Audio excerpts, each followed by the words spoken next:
నందమూరి తారక రామారావు గారి శత జయంతి సందర్భముగా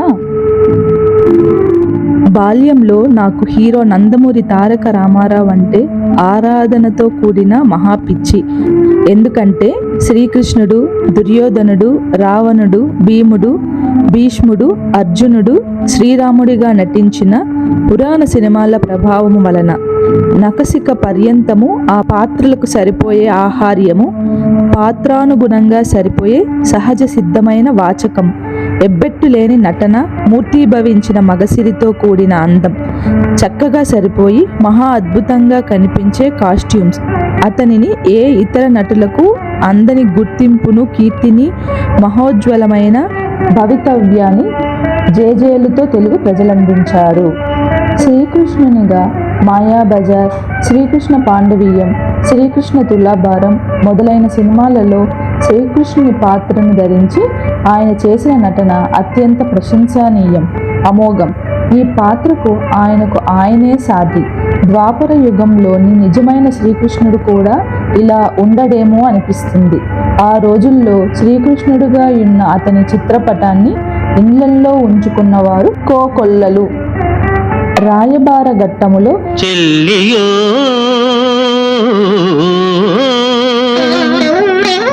చెల్ల తమకు చేసిన ఎగ్గులు సైచిరందరు అలుగుటయే ఎరుంగని నిన్నొత్తుదు చత్తుదు రాజరాజ జెండాపై కపిరాజు ముందు సితవాజి శ్రేణియున్ పూంచి ఛేదించునాడేనియున్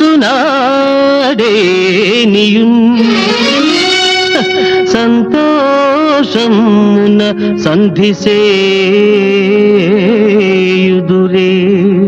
సంతోషమున సంధిసేయుదురే. పద్యాలను ఆలపించుతూ శ్రీకృష్ణుడుగా అతను చేసిన నటనా వైభవమును మరువగలమా?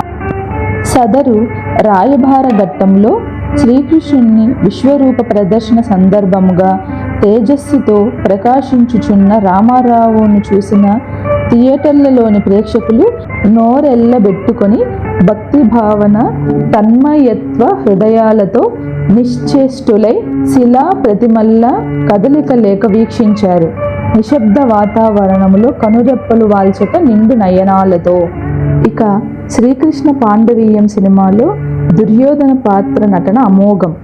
అర్ధ నిమీలిత నేత్రాలతో కనుబొమ్మలు పైకెత్తి నుదుటి చర్మం మడతలు పడగా, రాజసం ఉట్టిపడే టీవీతో నవరత్నాలు పొదిగి తలతలా మెరుస్తున్న పసిడి కిరీటం శిరస్సుపై అలరారుతుండగా, గదాధరుడై సుదీర్ఘ సమాసాలతో కూడిన సంభాషణలను అవలీలగా పలికించి ప్రేక్షకులను తన్మయత్వ జరిలో ఓలలాడించిన తీరు చిరస్మరణీయం.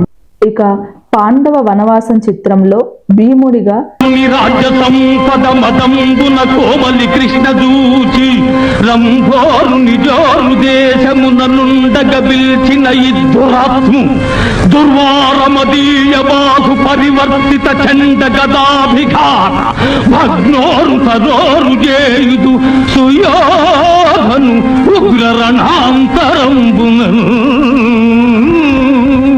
పద్యాలని వెనుకకు జాలువారిన గుబురైన శిరోజాలు అటు ఇటు ఊగుతుండగా దుర్యోధనుని పాత్రధారి ఎస్వి రంగారావును ఉద్దేశించి ఆలపించుతూ గదతో ముందుకు వెనుకకు తిరుగుతూ సదరు గదను భుజంపై పెట్టుకొని తొడగొడుతూ నిప్పులు చెరిగే చండ ప్రచండ తీక్షణ వీక్షణలతో చూపుడు వేళ్లను దుర్యోధనుని వైపు చూపుతూ చేసిన విన్యాస దృశ్యము ప్రేక్షకుల చప్పట్ల జడితో తడిసి ముద్దయ్యేది.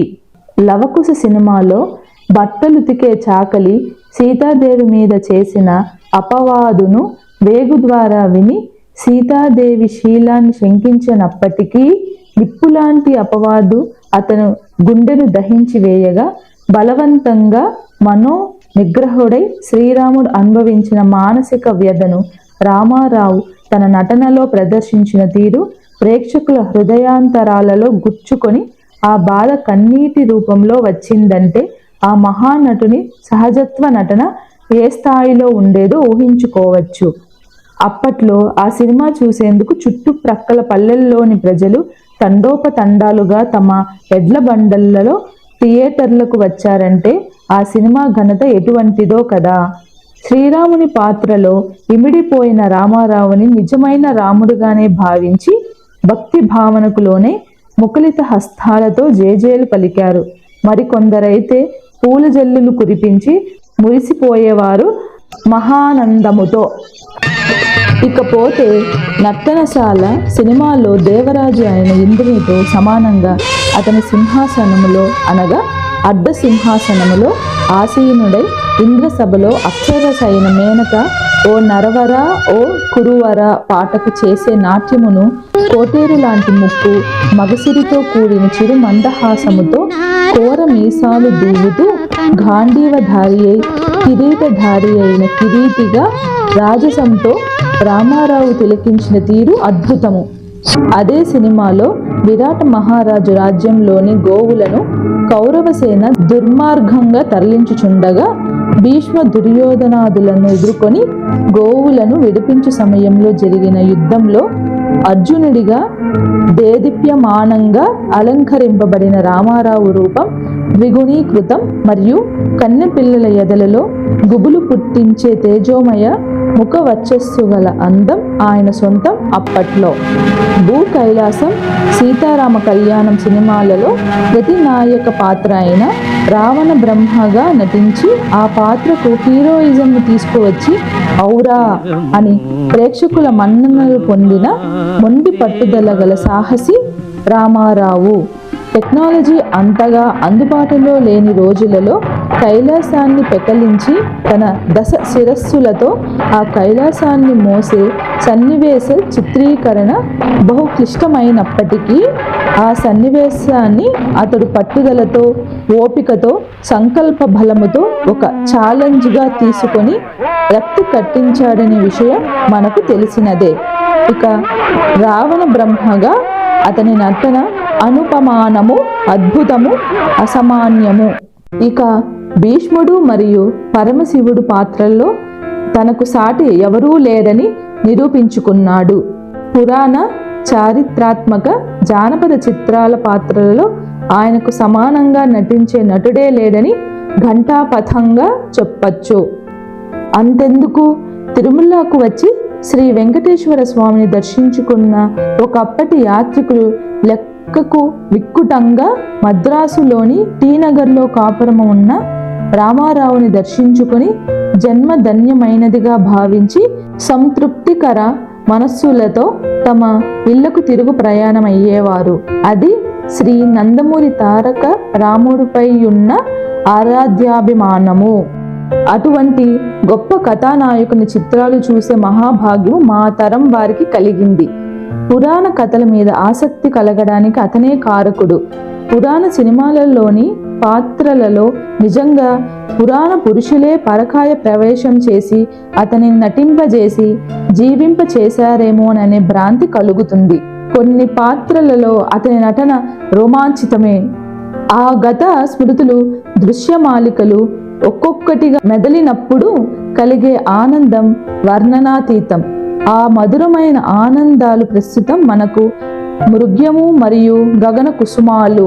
పై సంఘటనలు స్మరించుకుంటున్నప్పుడు మన మనసులు పులకించి అలా అలా మేఘాలలో తేలియాడుతూ హిమాలయాలలోని ఎగుడు దిగుడు మంచు పర్వతాలు, నదీ నదాలు, నిటారుగానున్న మహావృక్షాలు, సెలయేరులు, జలపాతాలు, సరోవరాలు, పచ్చదనం కప్పుకున్న ప్రాంతాలు, ఇతర రమణీయ దృశ్యాలను వీక్షించిన అనుభూతి కలుగజేస్తూ మరియు స్వర్గంలోనున్న భావన కలిగి మనల్ని పునీతులుగా చేస్తాయి. ఈ స్మృతుల వలన మనలో ఎండార్ఫిన్లు విడుదలై మనము ఆరోగ్యముగా ఉండేందుకు దోహదపడతాయి. అయితే ఆలస్యం ఎందుకు? ఆనాటి స్మృతులను నెమరు వేసుకొని ఆరోగ్యంగా, ఉత్సాహంగా ఉండడానికి ప్రయత్నించుదామందరం. ఆ విధంగా తెలుగు సినీ వినీలాకాశంలో ధృవతారగా వెలుగొంది సదా చిరస్మరణీయుడవై అస్తమించిన అభినవ కృష్ణ, అభినవ దుర్యోధన, అభినవ శ్రీరామ, అభినవ రావణ బ్రహ్మ, అభినవ వెంకటేశ్వర, ముగ్ధ మనోహర రూప, నందమూరి తారక రామ, మీ శత జయంతి సందర్భముగా మా శతసహస్ర కోటి వందనాలు.